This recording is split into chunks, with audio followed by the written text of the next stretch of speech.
Hello and welcome back to the another episode of Daily News Quiz Analysis for IAS Prelims 2025. It is 6th April today, and in this video we are going to solve some important questions which could be very much relevant for your preparation.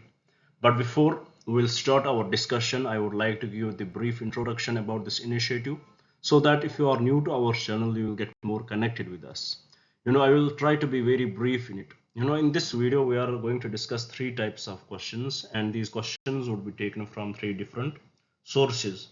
So depending on it, the first set of questions which we are going to discuss here would be taken from the current affairs of today's. What we will do here, we will take up the most important articles from the newspapers. We will try to discuss them. We will try to break them down into the simplest language possible, and we will try to derive the possible prelims question from those particular articles, so that it will give the idea which part of the newspaper is important for you, what should be your approach when you are reading these news articles, and how you can expect a possible prelims question from those particular articles. This is what we will do in the first phase of our discussion. After solving questions with respect to current affairs, we will shift our approach to the second part. Here we will discuss questions from the static portion. Currently we are discussing Indian polity, and in Indian polity we are discussing the Parliament of India, and in Parliament of India we are discussing the Lok Sabha. So today we are going to discuss few concepts related to Lok Sabha and try to derive the possible prelims question from those particular concepts, so that it will give you the exact idea how a question can be framed, how a question can come in the exam with respect to these topics, so that it will prepare you well before the exam. After solving questions with respect to the static part, we will shift our approach to the last part of our discussion, where we will solve questions from the previous year question book. This is also one of the most important part of our discussion, because in here we will learn what is the vocabulary used by UPSC for framing your papers over the years, what are the different trends they try to follow for making the questions, and at the same time we will try to understand how we can solve the questions. For example, there are few questions about which you don't have the proper knowledge. How still you can solve those questions? We will try to understand those methods here, and at the same time we will try to understand how we can implement this information in the upcoming exam. So this is in a nutshell what we are going to do in this video. Now, before we will start our discussion, I would like to request you guys, please do subscribe the channel. Do share it with your friends so that they may also get benefited from this initiative, and please do write in the comments what else should we bring for you. So let's start with the first question here. As you can see here on your screen, that question is actually about the aquaponics.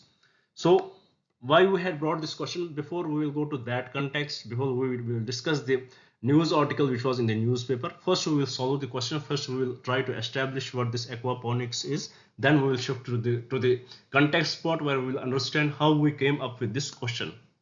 So let's solve the question first. Here the question says, consider the following statements regarding the aquaponics. First statement, it is a sustainable food production system that combines aquaculture and hydroponics.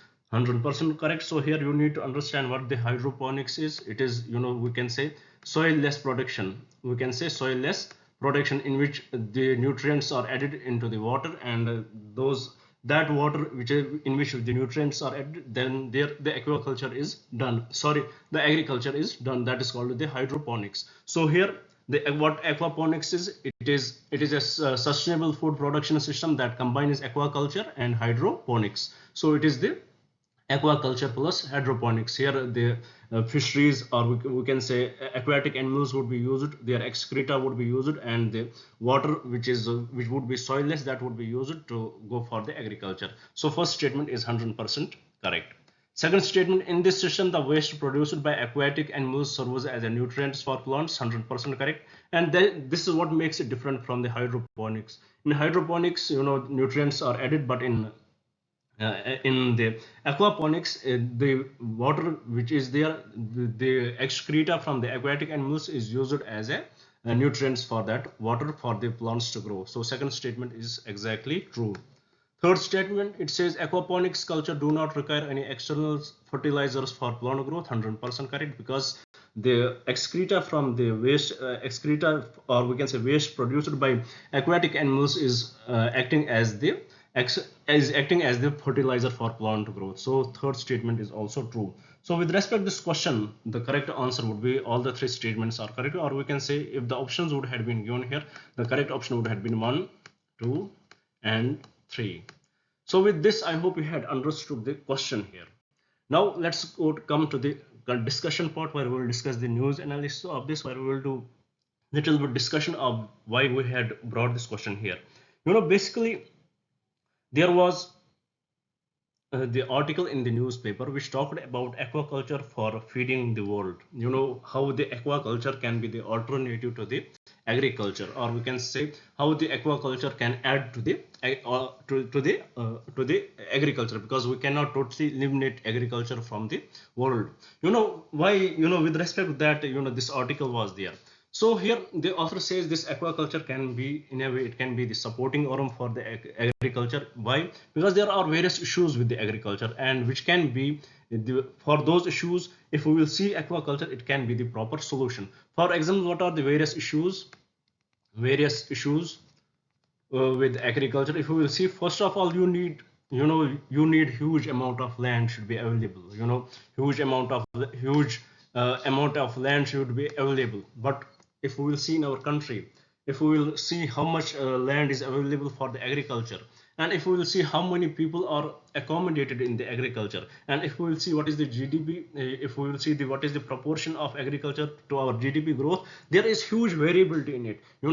Our agriculture, approximately, if we will see, 48% of our population are associated with the agricultural work, which are associated with the agricultural work. So what should have been, it is, if ideally we will look at it, what should have been, it is impact with our GDP, what should be, it is percentage with respect to our GDP, it should have been approximately something around 50% should be coming. If we will see the contribution of agriculture with the GDP with respect to this data, it should have been around 50%. But is it so? No, it is not. The case is different there. If we will see the contribution of agriculture to our GDP, it is only 18%.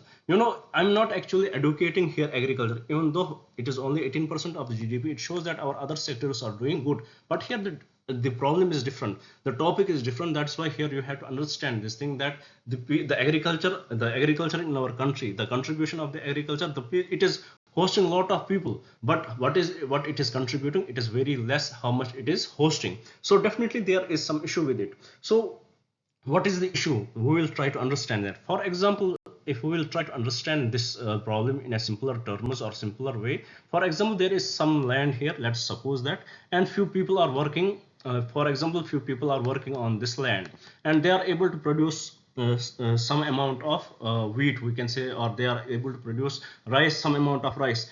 The issue is, for example, if 5 people are working on this land, they are able to produce, for example, 100 quintals of land.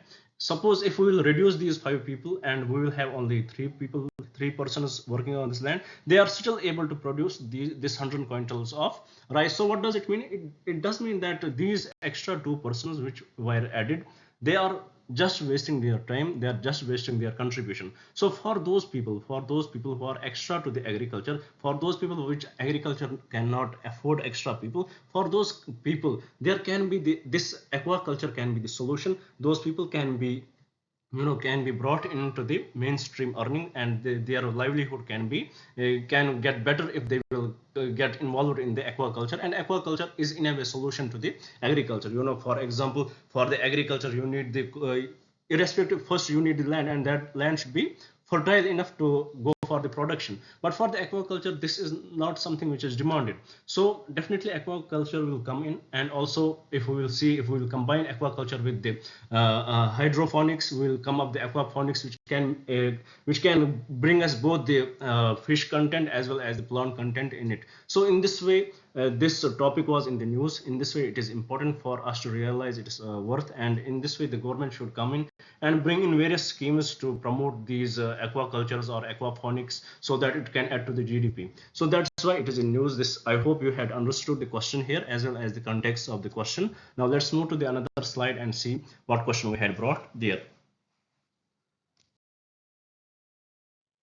Well, here again the question is about the bottom trawling. Why we are discussing this question here? Because there India and Sri Lanka had signed 7 MOUs to enhance their relationship. For example, if we would see, they had signed they are discussing about the defense corporation. They are discussing about the how India has eased how India has helped Sri Lanka in the economic turmoil which Sri Lanka went through, how India gave them loans, and how India is in a way shifting those loans into the grants. And also there are various areas of concern, we can say areas of concern in which India and Sri Lanka can communicate, and many MOUs had been signed with respect to that. And also at the same time we need to understand the importance of Sri Lanka in the present world. For example, if we look at our neighbors, who is close to us, who is as friendly to us as they should have been. For example, if we will take up the example of Maldives, what happened with Maldives, we saw it in the last year, how the situation was mishandled in a way. Then we can take the example of Myanmar, what is happening in Myanmar right now. The conditions there are not suitable. And also with respect to other countries also, for example, if we look at the Nepal recently cases, the KIT case, we are seeing that there is huge turmoil with our relation. And also if we will see the relationship with Bangladesh, there are huge issues with respect to all these countries. So in this world we need a partner which we can trust on, and Sri Lanka can be the option for us, because Sri Lanka is the country which has been very much loyal to us over the years, but recently few changes had happened with their relationship with the China. So with respect to this, and we also know that how Sri Lanka went through different difficult phase during their economic turmoil, and how India helped them, how India eased their economy during that time. So Sri Lanka can be the best option for us, and that is why India is India had signed many MOUs with them. So with respect to this, there were a few concerns also discussed. Among these concerns, one of the concerns is of the fishing in the economic exclusive zones of each other country. So that fishing, that is one of the concern. And with respect to the concerns related to fishing, the bottom trawling is one of the issue which is always highlighted by the Sri Lankan government, that Indian fishermen, they use this bottom trawling and they damage the ecosystem, they damage the environment, marine environment in their region, and it in a way impacts the fishermen of the Sri Lanka. So this has been always highlighted, and they are urging Indian government to ban the bottom trawling. And at the same time, the issue of the Kachathivu island, which we discussed yesterday, that has been always surfaced, as the Tamil government, the resolution was passed there that India should take this Kachathivu island back. So this is a little bit update about this visit, this meeting of PM Modi and the Sri Lankan counterpart. So with this, let's try to understand now the question. Let's try to solve the question. A prelims question can be asked about bottom trawling, as it is often in the news. So let's solve the question here. The question says, consider the following statements regarding bottom trawling. First statement, it is a fishing method that involves dragging heavy nets along the seafloor. 100% correct. This is exactly true. Second thing, it is considered highly sustainable as it selectively targets only commercially valuable fish species. No, totally incorrect, because once it is done, it does not differentiate between the commercially valuable fish species or other. Whatever comes under its ambit, it takes it with it. So second statement is incorrect. Third statement, it can lead to destruction of deep sea coral ecosystem and unintended bay catch. 100% correct. That is exactly why there is discussion why Sri Lanka is not happy with the Indian fishermen because of this technique. So with respect to this question, what are the correct statements? Correct statements are statement 1 and statement 3. So the correct option would be option, whatever it would be, option A, suppose. So correct option would be option A. With this, I hope you had understood this question as well. Now let's move to the another slide and see what question we had brought there. Well, here their question is about the Pradhan Mantri Jan Arogya Yojana. So let's solve the question first. Why we are discussing this? Little update over it, because Center and the Delhi government has signed an MOU on Pradhan Mantri Jan Arogya Yojana. So let's solve the question now. Let's understand what this Pradhan Mantri Jan Arogya Yojana is about. First statement, it provides health insurance coverage up to 5 lakh per family per year for secondary and tertiary care hospitalization. 100% correct. But is it for the everyone, for everybody? No, it is not for everybody, because in this the people, the socio-economic cost census is used, in which the people who are below poverty line, they are taken care of, and then and also the elderly people of any cost or any economic background. So this thing you have to remember. First statement is correct if we look at it in this way. Second statement, pre-existing diseases are covered from the first day of enrollment under the scheme. 100% correct. Third statement, the scheme is available only to below poverty line families as per the socio-economic cost census. Now here, if we look at the language of the first statement and the language of the third statement, here it says it is this scheme, it is overall talking about the scheme, and it is saying that it is only available to below poverty line families. No, it is not only available to them, even though it is available to below poverty line families, but in addition to that, it is also available to all senior citizens aged 70 and above, which are automatically eligible. So third statement becomes here incorrect. Fourth statement, all senior citizens aged above, 100% correct. So with respect to this question, what are the correct statements? Correct statements are statement 1, statement 2, and statement 4. With this, I hope you had understood the question as well as the context of the question. Now with this, let's move to the another slide and see what question we had brought there. Well, here the question is about the shingles. So let's solve the question. Let us see why it is in news. The question says, consider the following statements about shingles. First statement, it is caused by the reactivation of the Varicella zoster virus, the same virus that causes chickenpox. 100% correct. Second statement, the risk of developing shingles increases with age, particularly after 50 years. 100% correct. Third statement, a live attenuated vaccine is available for prevention of shingles in adults. 100% correct. Fourth statement, shingles is contagious and can spread through airborne transmission like chickenpox. No, it won't spread through this. So with respect to this question, the correct answer would be statement 1, statement 2, and statement 3. Now why we discussed this question? Because the studies had found that the virus which is used for shingles can help decrease the rate of dementia in the older people. So that's why it is in the news. So with this, I hope you had understood the question as well as the context of the question. Now with this, let's move to the another slide and see what question we had brought there.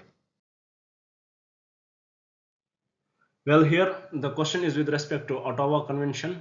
Why it is in news? Because many European Union countries, or NATO countries exactly, are moving out of the Ottawa Convention because they believe that the Russia, you know how the Russia is playing in that part of the world is not fine with them, so they are moving out of the convention. So here let's understand what this convention is about through this question. The question says, consider the following statements regarding the Ottawa Convention. First statement, or we can say this Ottawa Convention is also called a landmine treaty. A landmine treaty. So first statement, it aims to eliminate anti-personnel landmines worldwide. 100% correct. Second statement, all permanent members of the United Nations Security Council are signatories to the convention. No, this is incorrect. Third statement, the convention prohibits the use, stockpiling, and production and transfer of anti-vehicle mines. No, it is not for, it is not for the anti-vehicle mines, but it is for the anti-personnel landmines. So third statement is incorrect. So with respect to this question, the correct answer would be statement 1 only. So with this, let's move to the another slide and see.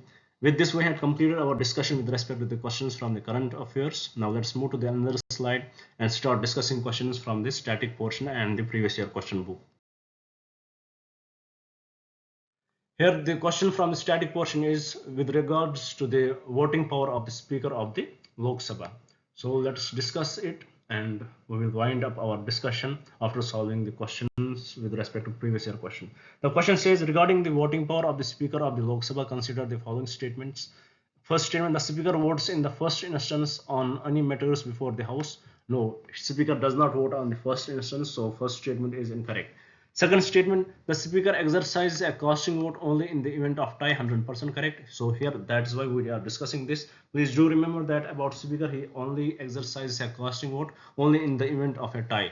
Third statement, Speaker's casting vote can be used to break a tie on any type of motion, including constitutional amendment bill.